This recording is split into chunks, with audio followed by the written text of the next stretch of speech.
and I lived with Sean Puffy Combs for a year. Fresh off the garden stage. That's my brother right here from day one. We used to wake up and, damn, pause, but like just out. Back in the days when he was like 10 and I was a little bit older, his older brother, we used to fight over the Frosted Flakes, you know?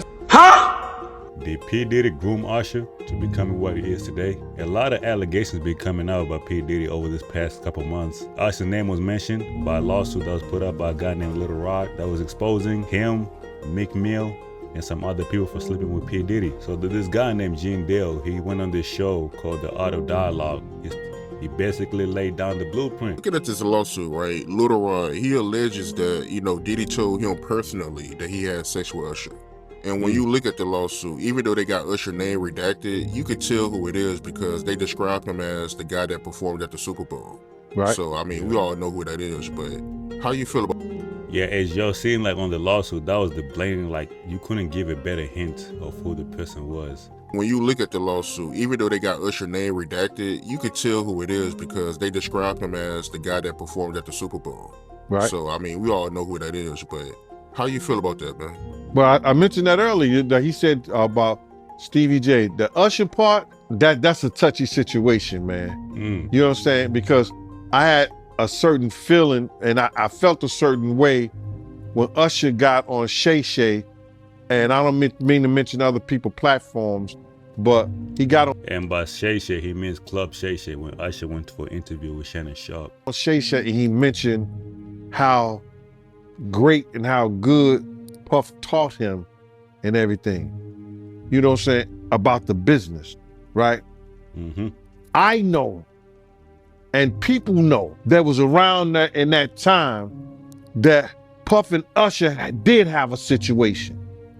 And that situation led Usher to the hospital. Now Oh Lord. Backstory. So this Gene Dale guy was Diddy's bodyguard back in the day. So he's seen a lot of things and he was around when all that stuff was going on. So take this with a grain of salt. This could be cap, I don't know. But he was properly documented, seen in pictures with P. Diddy as his bodyguard. So he's seen it all. Puff and Usher did have a situation. And that situation led Usher to the hospital. Now I let Usher explain that to y'all. I let Usher tell that story. But how dare you say a man that groomed you, damn, you gonna give him a pass? Bruh, you know I know. Let me reframe you on something. Remember Usher? We was at the Swiss Hotel. Puff had Kim in the room.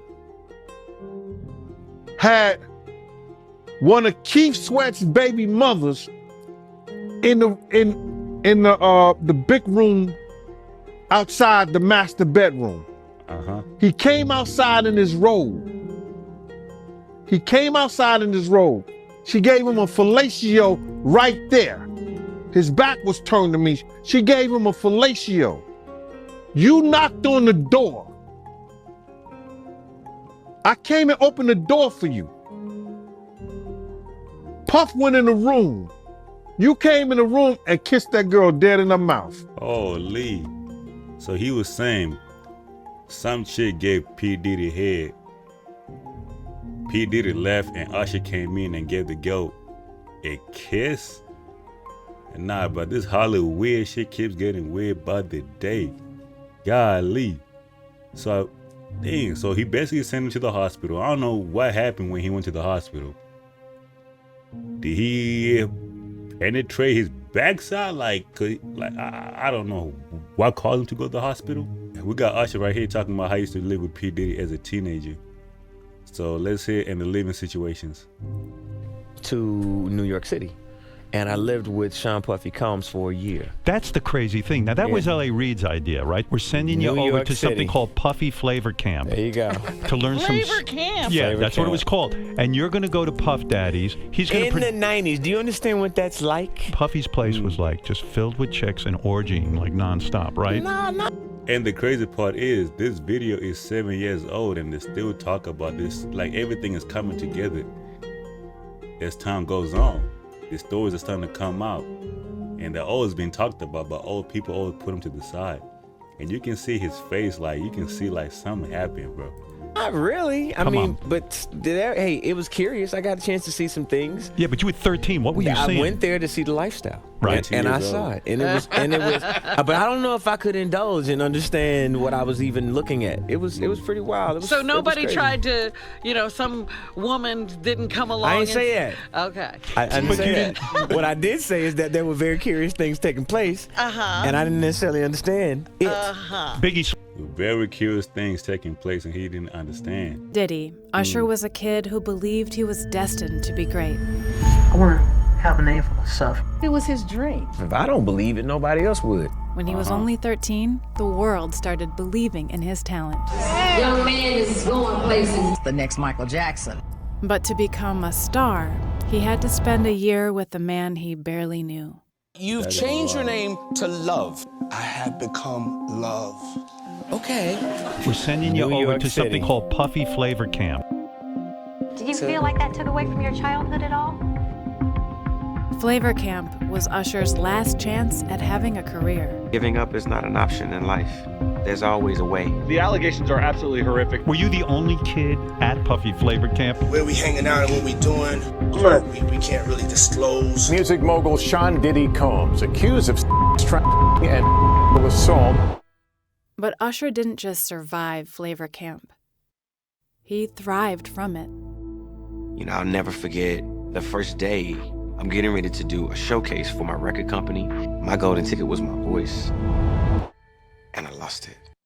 This girl is changing my mind so much, I really don't care. I got a headache, from doing all them high notes. Hey man, it's just puberty, you're gonna go through it. But when you raise your voice to sing and you could do it so easily, now it's not there, it's gone. And you don't know if it's gonna come back either. I waited all my life for this opportunity, so I performed before this audience.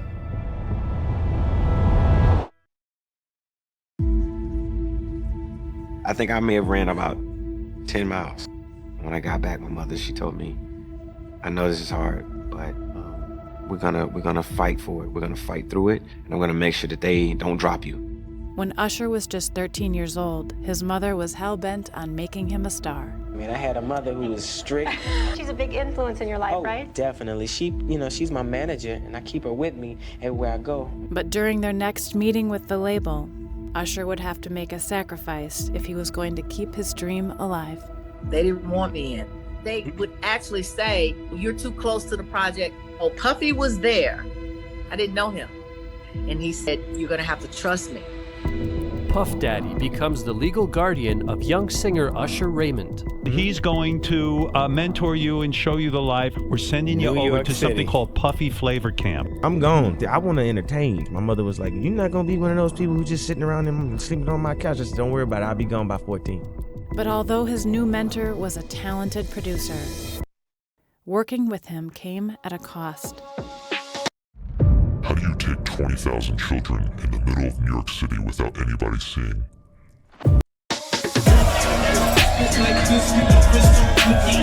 You can believe the hype. We banging, baby. As you see, it's female friendly. We showing the off tonight. You spent $1.5 million on this party? I think they never been to a Diddy party. But Usher was quickly thrown into a world he didn't understand. Most kids will be excited about it. I'm around grown women, and I'm seeing them do things, and The rumors keep mounting about rapper Diddy's parties. The allegations are absolutely horrific. The parties had a reputation for being filled with drugs, orgies, and suspicious behavior around children. That is wild. Breaking news. Diddy adopted a white child. You still have beautiful parents, but you're my child also. Now, how the did the Me Too movement miss this? Man. Where we hanging out and what we doing, we can't really disclose, but it's definitely a 15-year-old's dream. I don't have legal guardianship of him. I had legal guardianship of Usher when he did his first album. I did Usher's first album. But for the next 48 hours, that is wild. He's with me. So and we gonna go full crazy. Going crazy. crazy. Nah, this clips just get crazier by the day. Time you need to stop telling people that you're gonna be a big artist. I'm like, why? That's what I believe. This is what I think about myself. If I don't believe it, nobody else would. Though Diddy was extremely controversial, he also gave Usher freedom he never had. Greater than just being an artist, that man helped me understand life. He helped me understand what it was to be an artist. He helped me understand what it was to be passionate about something. At the root of Usher's passion for music was a kid looking for his father. There's nothing like a father's love. I suffered a long time making moves based off of the fact that I didn't have a dad. And I was the kind of kid that, always wanted the most attention, so I would go over and beyond to make sure that I got it, whether it was dancing, singing, and that actually just turned into my talent. Usher and Diddy started work on the album, and even though Usher's voice had changed, Diddy made Usher feel accepted. You may not be able to rap, you may not be able to sing, but there's something else that you could do. A lot of our young brothers and sisters, there's nobody that's showing them and guiding them through the business. And as he broke free from the control of his mother, Usher found a father figure. Puff Daddy. Keep your dream going. And the grooming began.